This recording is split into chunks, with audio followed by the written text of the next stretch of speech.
Today we head to the southwest border for an incredible story about an Arizona county that felt overrun by Mexican drug cartels for years. Now they claim they've been able to slow that to a trickle without a lot of money, high tech, federal help, or even a wall. How are they doing it?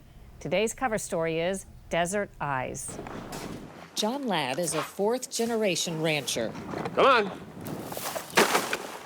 His great-grandparents settled this land in Arizona along Mexico's border in 1896. Originally, the ranch was about twice as big.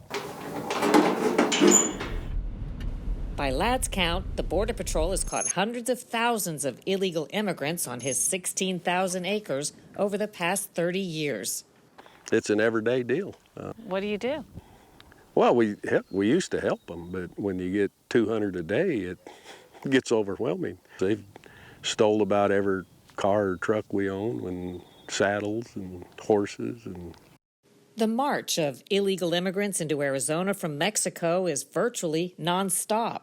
Here, a large group crosses over a so-called Normandy fence like it's not even there. And with the traffic comes a steady stream of crime. This man crossed from Mexico and fired off a few shots. These 5 drug smugglers brought 7 backpacks of meth and marijuana. In a matter of days, 380 pounds of pot, heroin, and meth, 1,600 pounds of pot, fentanyl opioids hidden in shoes, smuggled in bras, meth disguised as ice pops in vehicles, 50 pounds, 227 pounds. But in Cochise County, where John Ladd lives, we found there's been an incredible turnaround you may not have heard about. What I'm talking about is a virtual system of cameras, up to over 500 cameras now that we've implemented. One camera covers about 200 square feet. The success has been so dramatic, it surprised even those responsible, including Cochise County Sheriff Mark Daniels. We're doing something right, and it's fair to our citizens. It's what they expect. I'm pretty proud of what we've done here. And to point out, you've done this improved enforcement, and you've gotten this result without a wall. Without a wall. Without a wall.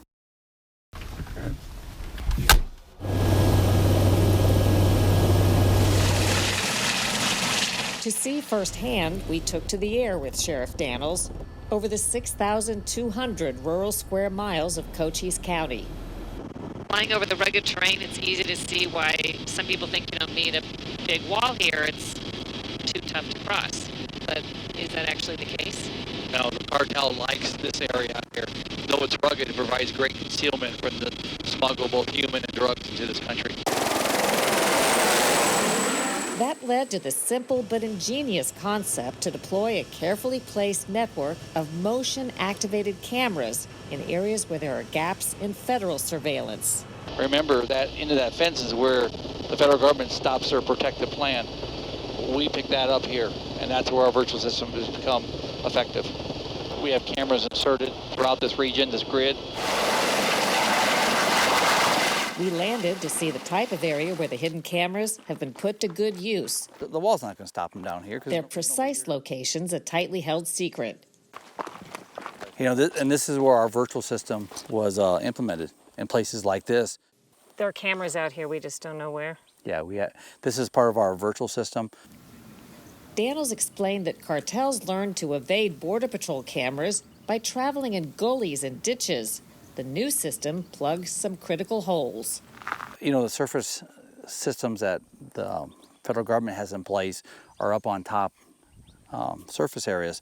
They don't go down to the washes like this. So the cartels have exploited these areas. So we came into our areas with our virtual system. This is the areas we watch because we know they're coming through here just like we're standing. And that's one of the reasons we've been successful is we went to areas that the federal government didn't go. So Mexico's right there. Yes, and we're probably being watched right now.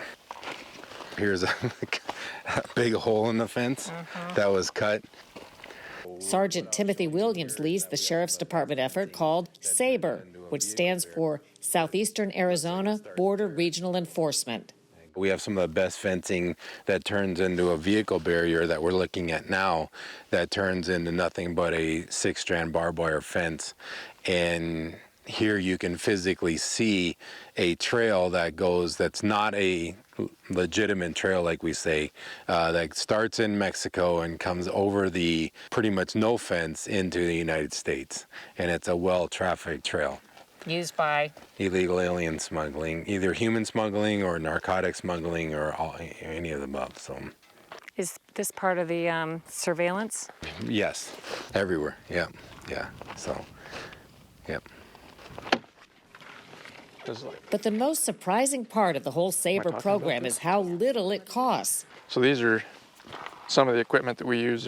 Just a few agents monitor the motion-activated cameras by mobile phone. When an alert comes in, they coordinate a response to catch the interlopers. We traveled by car deep into the Cochise County, Arizona desert with what amounts to about half of the Sabre team, deputies Mike McGoffin and Jake Karchner. Can you sort of describe what this program is about, to use the cameras on surveillance in simple terms? The simplest terms is we're trying to see who's crossing the border, who's sneaking across the border illegally, and then responding to catch those guys or coordinating a response to catch them. With thousands of miles to cover, the deputies say the key is careful placement. There's a lot that goes into choosing where we're going to put a camera. So we have to find routes that are being used, whether that's our own intel, whether that's Border Patrol's intel, whether that's ranchers' intel, and we put the cameras on those trails. These are the kind of images the cameras capture, alerting sheriff's deputies to human smugglers and drug traffickers in real time, in places where Border Patrol technology might have missed them altogether. Internal statistics from the Sheriff's Department show a dramatic uptick in the number of illegal crossers detected, with more than 1,700 arrested over the past 2 years after being caught on camera. And the ranchers say it best. This is the best it's been in 3 decades. Because we took the weakness of the federal government, made a strength. We've had the steel fencing since '06. Ladd says he's seen the federal government spend enormous funds and try countless tactics. He never would have believed something so simple would work so well when Sheriff Daniels first suggested it about 2 years ago. What did he say it was going to entail? Well, he said, we're going to put surveillance out. So they put those out and look at your cell phone. Oh, there's a load of dope coming. How many cameras are on your property? Oh, I don't know. I'd say over 20. And because of those cameras and they can see drugs coming across, they can make the arrests and prosecute them. Yep. And you so compare it to before this surveillance system, what you might have seen in terms of drugs versus an average day now. Oh, we had 3 or 4 loads a week of marijuana coming through. Truckfuls, backpackers, you name it. So we haven't had drugs on the ranch for 18 months. So that's amazing. What's so remarkable, he says, is that a handful of officers and strategically placed cameras managed to tame prime drug trafficking territory that went largely unprotected for decades. They shut down a 15-mile corridor of drugs in about 6 months. Sheriff Daniels has been spreading the word about his strategies and success with other departments and federal law enforcement.